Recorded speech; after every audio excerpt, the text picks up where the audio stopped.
আজকের এই ক্লাসে তোমরা যারা নবম দশম শ্রেণীতে অর্থাৎ 2025-26 সেশন রয়েছে সেই 26 সেশনের জন্য তোমাদের যে গণিত পরীক্ষাটি রয়েছে সেই গণিত পরীক্ষার সম্পূর্ণ সিলেবাস এবং আমরা সুপার সাজেশন নিয়ে চলে এসেছি। এই একটি পরীক্ষার মধ্যেই তোমাদেরকে আমরা সম্পূর্ণ সিলেবাসটি দিয়ে দেব, পাশাপাশি কোন জিনিসগুলোকে তোমরা খুব মনোযোগ সহকারে সবচেয়ে বেশি করে পড়বা সেই বিষয়গুলো আমরা বলে দেব। প্রথমে আসি তোমাদের সাজেশন আগে সিলেবাসে। প্রথমে তোমাদের দ্বিতীয় অধ্যায় পড়তে হবে। দ্বিতীয় অধ্যায়ের নাম হলো সেট এন্ড ফাংশন। এখান থেকে তুমি বেশ টপিকগুলো দেখতে পাচ্ছ যে কোন কোন টপিকগুলো পড়বা, তার মধ্যে আমরা বলে দেব তোমরা সবচেয়ে বেশি মনোযোগ সহকারে কোন টপিকগুলো পড়বা। আচ্ছা, সেক্ষেত্রে আমরা তোমাদের সর্বপ্রথম বলবো এইখানে যেটা দেখতে পাচ্ছ সেট প্রকাশের পদ্ধতি, এটা 2 মার্কের জন্য পড়বা। এটা সবচেয়ে বেশি ইম্পর্টেন্ট, সেট প্রকাশের পদ্ধতি, তালিকা এবং সেট গঠন পদ্ধতি। এটাতে তোমরা পাবা 2 মার্ক, তাই এটা পড়ে নিবা। তারপরে এখানে পড়বা হলো শক্তি সেট, এটা 4 মার্কের জন্য ইম্পর্টেন্ট, শক্তি সেটটা ভালো করে পড়ে নিবা। আর পরবর্তীতে তোমরা এখানে দেখতে পাচ্ছ সেটের বিবিধন, এই যে বিধি সমূহ রয়েছে, বিধি সমূহ, এই সেটের বিধি সমূহগুলোকে পড়তে হবে 4 মার্কের জন্য। এন্ড তারপরে তোমরা পড়বা অনলাইন ফাংশনের যে ডোমেন এন্ড রেঞ্জ আছে সেই কটা টপিক। অর্থাৎ তোমরা দেখো দ্বিতীয় অধ্যায় থেকে কি পড়বা, তালিকা পদ্ধতি প্রকাশ করা পড়বা, শক্তি সেট নির্ণয় করা শিখবা।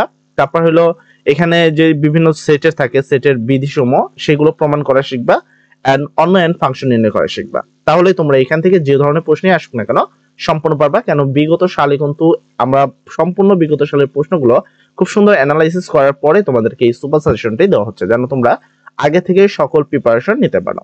আচ্ছা, তারপরে তোমাদের তৃতীয় অধ্যায়।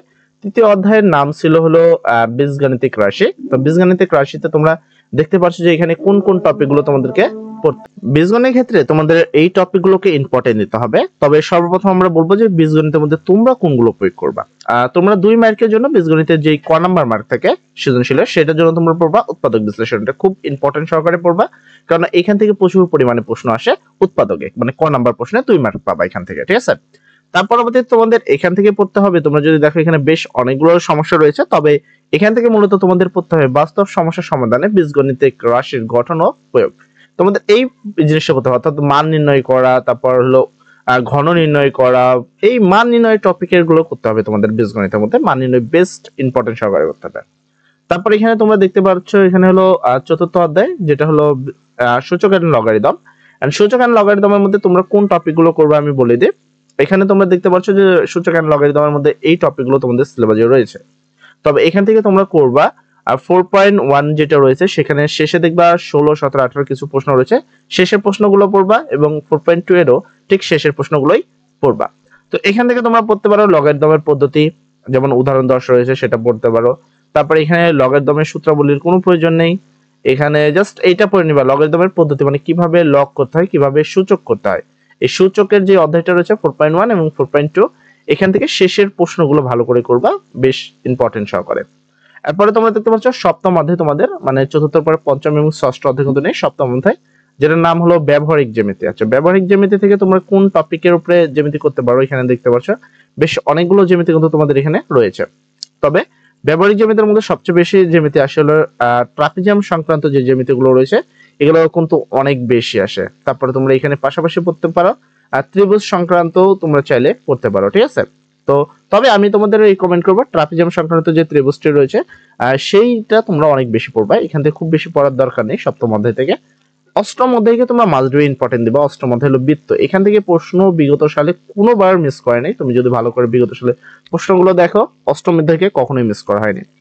অষ্টম অধ্যায়ে বেশ অনেকগুলো জ্যামিতি রয়েছে, তার মধ্যে তোমার এখানে রয়েছে যেমন যে কেন্দ্রীয় সমুদ্রবর্তী, তারপরে একটি যে উত্তরের মেন কথা হলো এই বৃত্তর যে অষ্টম অধ্যায়টি রয়েছে এখানে টোটাল 5টি রয়েছে বৃত্ত, এবং এই 5টি যেমন হলো বৃত্তের স্পর্শক এবং ছেদক বিন্দু সম্পর্কে বেশি রয়েছে।